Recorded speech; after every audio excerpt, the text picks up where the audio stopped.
రీసెంట్గా తెలంగాణ ప్రభుత్వం రేవంత్ రెడ్డి గారు HSRP high security registration number plates పైన ఒక మాట మాట్లాడడం జరిగింది. ఏంటంటే సెప్టెంబర్ 30th వరకు గడువు ఇస్తున్నాను, ప్రతి ఒక్కరు కూడా మీ వెహికల్స్ పైన ఉన్న నెంబర్ ప్లేట్లు ఏవైతే ఉన్నాయో, అన్అథరైజ్డ్ నెంబర్ ప్లేట్స్ ఏవైతే ఉన్నాయో అవి తీసేసి హెచ్ఎస్ఆర్పి నెంబర్ ప్లేట్స్ పెట్టుకోవాలని చెప్పడం జరిగింది. ఈడ దాకా చెప్పిండ్రు, బాగానే ఉంది. సెంట్రల్ గవర్నమెంట్ కూడా దీన్ని ఇంప్లిమెంట్ చేసింది, అందరికీ ఒక డెడ్ లైన్ పెట్టింది, ఈడ దాకా బాగానే ఉంది. కానీ దాన్ని అమలు చేస్తున్నారా అంటే అది లేదు. ఇప్పుడు మనం చూసుకున్నట్లయితే ఏడవైనా కూడా రేడియం షాప్స్ ఉన్నాయి. ఆడ పోతే డైరెక్ట్గా వాళ్ళు నెంబర్ ప్లేట్స్, మరి అంటే అఫీషియల్గా రేవంత్ రెడ్డి గారు చెప్పినాక కూడా ఈ రేడియం షాప్స్ ఎవరైతే ఉన్నారో వీళ్ళందరూ కూడా నెంబర్ ప్లేట్లు, అన్అథరైజ్డ్ నెంబర్ ప్లేట్స్ ఏవైతే ఉన్నాయో వాటిని ఇంకా సెల్ చేస్తున్నారంటే మరి ఎక్కడ తప్పు జరుగుతుందండి?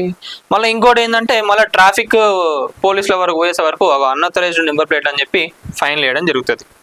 మరి అట్లాంటప్పుడు అమ్మే వాళ్ళు ఎవరైతే ఉన్నారో వాళ్ళపైన కూడా కేసులు పెట్టాలి కదా, వాళ్ళ షాపులు మూపియాలి కదా, అది లేదు. ఆడ మళ్ళీ ఇంకా పోతే రేడియం షాప్లలో డిఫరెంట్ స్టైల్స్గా పెడతారు ఏవి నెంబర్ ప్లేట్లు. హెచ్ఎస్ఆర్పి ఎందుకు తీసుకొచ్చిండంటే వెహికల్ని ట్రాక్ చేయడానికి కానివ్వండి, నైట్ టైంలో కూడా వెహికల్ నెంబర్ క్లియర్గా కనిపించడానికి, ఇంకా దానికి స్టిక్కర్స్ ఇస్తారు మనం నెంబర్ ప్లేట్ వచ్చినప్పుడు. అదేంటంటే ఆ వెహికల్ ఇన్ కేస్ ఎక్కడైనా ఏదైనా ప్రాబ్లమ్ యాక్సిడెంట్ అయినా అది ఏం వెహికల్, ఎలక్ట్రికా లేదా డీజిలా పెట్రోలా అని చెప్పి దానికి కలర్ కోడింగ్ స్టిక్కర్స్ ఇవ్వడం జరుగుతుంది. తర్వాత మీకు చూసినట్లయితే నెంబర్ ప్లేట్ పైన ముందు ఒక కోడ్ ఉంటుంది, వెనకాల ఒక కోడ్ ఉంటుంది. ఇన్ని గనం ఉంటాయి. ఏదో ఉత్తగా అయితే వీళ్ళు ఇవ్వట్లేదు కదా. మీరు ఏ రాష్ట్రానికి పోయినా కూడా పలానా వెహికల్ ఎక్కడిది ఏందని చెప్పడానికి, ట్రాక్ చేయడానికి ఈజీగా ఉంటుంది. అట్లాంటి కోడ్స్ ఏం లేకుండా మీరు ఇష్టం ఉన్నట్టుగా చేసుకుంటున్నారు. ఎందుకంటే బండి కొన్నాక ఇప్పుడు సపోజ్ బేసిక్ మోడల్ కానివ్వండి, ఏదైనా మోడల్ బండి కొంటే వాళ్ళకి ఏమనిపిస్తుంది, అరే జర కొంచెం మోడిఫికేషన్ చేసుకొని మంచిగా ఉండాలన్న బండి అని చెప్పని అనిపిస్తుంది. కానీ తీరా మనం ఎక్కడన్నా ట్రాఫిక్ పోలీసులు ఆపినప్పుడు అగో ఇదెందుకు చేపించినాం అని చెప్పి ఇష్టం ఉన్నట్టుగా వాళ్ళు ఫైన్లు వేస్తారు. ఆడ ఫిలింలు తీపేయడం జరుగుతుంది, లైట్లు ఏమన్నా పెట్టుకున్న వాటిని తీపేయడం జరుగుతుంది. అరే వీటిని తీపిచ్చే బదులు మరి అమ్ముతున్న వాళ్ళు ఎవరైతున్నారో వాళ్ళ దగ్గర యాక్షన్ తీసుకోవచ్చు కదా, తీసుకోరు. ఎందుకంటే వాళ్ళ దగ్గర నుంచి ముడుపులు ముడతాయేమో వీళ్ళకి. మరి వాళ్ళ షాప్స్ మీరు మూయించినప్పుడు ఎందుకు మీరు ప్రజల దగ్గర నుంచి చలాన్లు కలెక్ట్ చేస్తున్నారు? ఒకరు అన్అథరైజ్డ్ నెంబర్ ప్లేట్ పెట్టుకున్నా లేదా ఎవరైనా మోడిఫికేషన్ చేయించుకున్నా వాళ్ళకి చలాన్లు వేస్తున్నారు కదా. మరి మీరు అడగలేరా ఇది మీరు ఎక్కడ చేయించిండ్రు, ఎలా చేయించిండ్రు, అసలు వీరికి పర్మిషన్ లేదు కదా. మీరు వాళ్ళ దగ్గర నుంచి నెంబర్ తీసుకొని మీరు పోయి వాళ్ళపైన రైడ్ చేసి వాళ్ళ దగ్గర ఉన్నాయన్నీ తీసుకొని కేసు పెట్టచ్చు కదా. అది చాతన కాదే, అది పాసిబుల్ కాదు కదా మీతోని. అట్లాంటప్పుడు ప్రజల పైన కూడా చలాన్లు వేయద్దండి. ట్యాంక్ బండ్ దగ్గర చూసుకుంటే ఆడ అన్ని కార్ డెకార్ షాప్స్ ఉంటాయి, వరుసగా ఉంటాయి. మరి అక్కడ వాళ్ళందరూ అమ్ముతున్నారు కదా. ఏది మీరు చెప్తున్న బ్లాక్ ఫిలిమ్స్ ఏవైతే ఉన్నాయో ఇవన్నీ కార్లకు వేసుకోవద్దు, టర్నింగ్ సపోర్ట్ ప్రాబ్లం అవుతుంది, ఏదైనా ఇష్యూ అవుతుంది అని చెప్పడం జరుగుతున్నది. మరి వాటిని అమ్ముతున్న వాళ్ళ పరిస్థితి ఏంది? ఒకప్పుడు ప్లాస్టిక్ కవర్స్ బ్యాన్ అని చెప్పి అట్లనే చేసిండ్రు, కొన్ని రోజులు హడావుడి చేసిండ్రు, అయిపోయింది. ఇప్పుడు ఏదైనా కేసు రాగానే సపోజ్ ఏదైనా యాక్సిడెంట్ కేసు అయిందనుకోండి, సపోజ్ ఏదైనా పొలిటీషియన్కి సంబంధించిందో మంచి బిజినెస్ మ్యాన్కి సంబంధించిన వెహికల్ ఏదైనా యాక్సిడెంట్ అయింది, ఆ కార్కి ఫిలిం ఉన్నది అనుకోండి, కథం ఇక నెక్స్ట్ డే రైడ్ చేస్తారు. ఇక ఎవరెవరైతే ఫిలింలు పెట్టినో కథం పీకేండి అని చెప్తారు. కానీ ఎవరైతే అమ్ముతున్నారో వాళ్ళపైన యాక్షన్ తీసుకునే పరిస్థితులు అయితే లేవు. కానీ వీళ్ళకి చలాన్లు మాత్రం మంచిగా టైం టు టైం ఇవ్వాలి. మళ్ళీ సెప్టెంబర్ 30 వరకు డెడ్ లైన్ ఉన్నది. మరి ఎంతమంది మార్చుకున్నారు, ఎంతమంది ఆర్డర్ చేసుకున్నారు హెచ్ఎస్ఆర్పి ప్లేట్లు, అది లేదు, దానిపైన దృష్టి లేదు వీళ్ళకు. మంచిగా పోయేటప్పుడు మాత్రం ఫోటోలు కొట్టండి, తప్పని అనట్లేదు. ఇప్పుడు ప్రజలది కూడా తప్పు ఉంటుంది. ఎందుకంటే ఒక రూల్ వచ్చినప్పుడు దాన్ని పాటించట్లేదంటే వాళ్ళది కూడా తప్పే. కానీ అక్కడ ఆల్రెడీ ఆ ప్రోడక్ట్స్ అమ్ముతున్నప్పుడు వాళ్ళకు కూడా అనిపిస్తుంది, అరే నా వెహికల్ నేను ఎందుకు పెట్టుకోదని అనిపిస్తుంది. కాబట్టి వాళ్ళందరూ పోయి కొంటారు, పెట్టుకుంటారు. మరి దానిపైన కూడా నియంత్రణ రావాలి కదా. అది లేనప్పుడు వీళ్ళపైన తీసుకునేందుకు.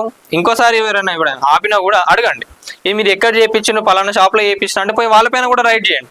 అప్పుడు వీళ్ళకి కూడా జర కొంచెం నమ్మకం వస్తుంది. నేను ఇప్పుడు ఎందుకు చెప్తున్నా అంటే నిన్న సోషల్ మీడియాలో ఒక వీడియో చూస్తుండే. ఏంటంటే ట్రాఫిక్ పోలీస్ వాళ్ళు వెహికల్స్ అన్నింటినీ ఆపుకుంటూ వాళ్ళు చేసిన మోడిఫికేషన్స్ కానివ్వండి, ఆ ఫిలిం వేపిస్తే అవన్నీ కూడా తీపియడం కానీ, లైట్లు ఎందుకు పెట్టించిండ్రు, దీనివల్ల ఎఫెక్టివ్ కాదా వాళ్ళందరికీ అని చెప్పడం జరుగుతున్నది. కరెక్టే, మీరు అక్కడ చేస్తున్న డ్యూటీ వరకు మీరు వాళ్ళతో మాట్లాడేది కరెక్టే. కానీ అవే ప్రోడక్ట్స్ ఏవైతే ఉన్నాయో మరి షాప్లలో అమ్ముతున్నారు కదా, వాళ్ళపైన ఎందుకు యాక్షన్ తీసుకోవట్లేదు? ఇది నేను ఇక్కడ అడుగుతున్నది. ఇంకోటి ఏంటంటే నాతోనే అయిన ముచ్చట ఇది. ఏంటంటే ఒక గోల్డ్ షాప్ ముందు నా వెహికల్ పెట్టినప్పుడు పోలీసు వాళ్ళు వచ్చి చలాన్ కొట్టిండ్రు.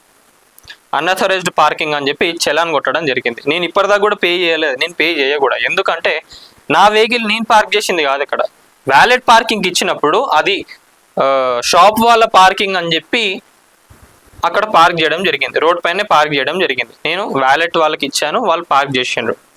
అది అన్అథరైజ్డ్ పార్కింగ్ అని చెప్పి అక్కడ 1000 రూపీస్ చలాన్ కొట్టడం జరిగింది. మరి అక్కడ తప్పు ఎవరిది? షాప్ వాళ్ళ తప్ప? మరి షాప్ వాళ్ళకి పార్కింగ్ లేకపోతే మరి వాళ్ళు అక్కడ పార్క్ ఎందుకు చేసిండ్రు?